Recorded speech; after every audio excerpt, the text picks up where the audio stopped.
Hello everyone. In continuation of our previous discussion, where we have started to discuss the drama Macbeth written by William Shakespeare. So, before we go further, just a quick remind of what we have discussed till now. As the drama starts, there were three witches and they planned to meet Macbeth. On the other hand, Macbeth and Banquo, these are the two generals of King Duncan, the King of Scotland, and they won the battle against the traitor whose name is MacDonald. And when they were coming home, they met these three witches, and these three witches made few prophecies about these two men. They addressed Macbeth with three titles: Thane of Glamis, Thane of Cawdor, and King Hereafter. They also made a prophecy about Banquo, that he would be father of kings.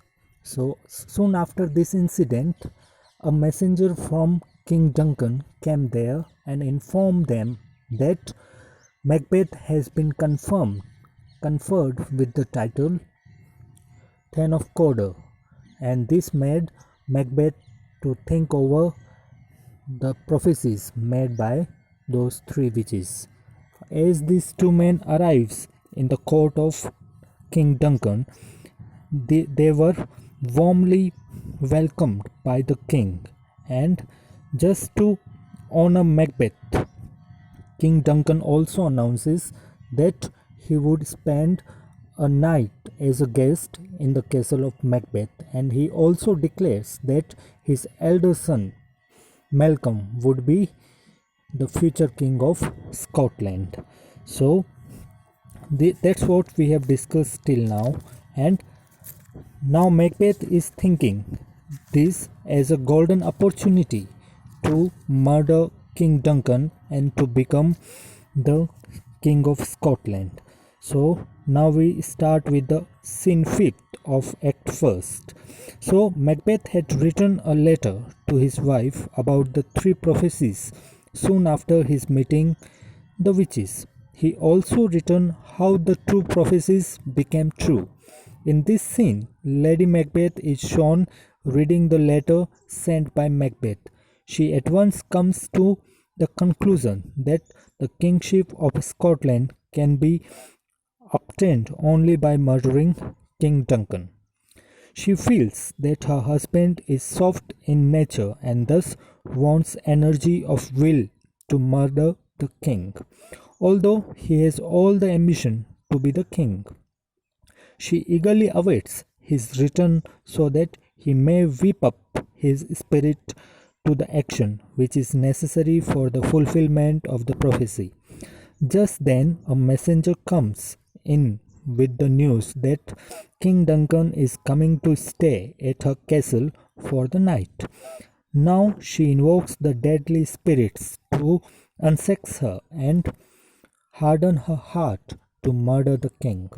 She also invokes the dark spirit of night to wrap the world in darkness so that her knife may not see the wound it makes in the chest of the king.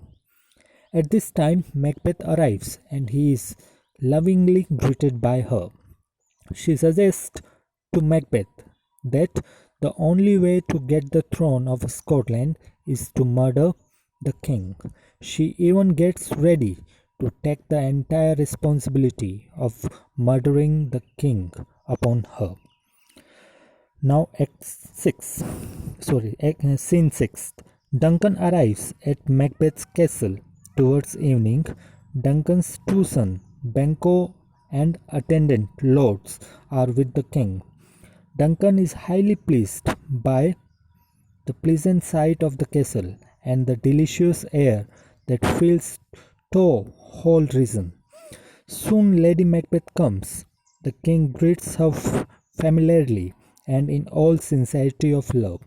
Lady Macbeth has Duncan's murder in her mind at the moment. She returns the greeting in stiff, formal language.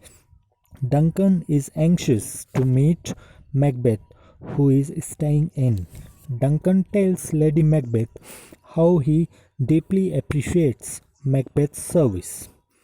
Macbeth is in a state of indecision. He is not able to decide whether he should murder the king or not. The feast is in progress. Macbeth slips off and goes to a room. There he thinks over his plan of murdering the king. He is not afraid of the deed, but he is afraid of the consequences that would follow.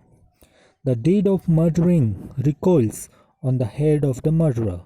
Duncan is his relative and guest. He is a good king. Macbeth concludes that he has no just motive for the murder of the king. The king is his guest, and so he is morally bound to guard him against all dangers.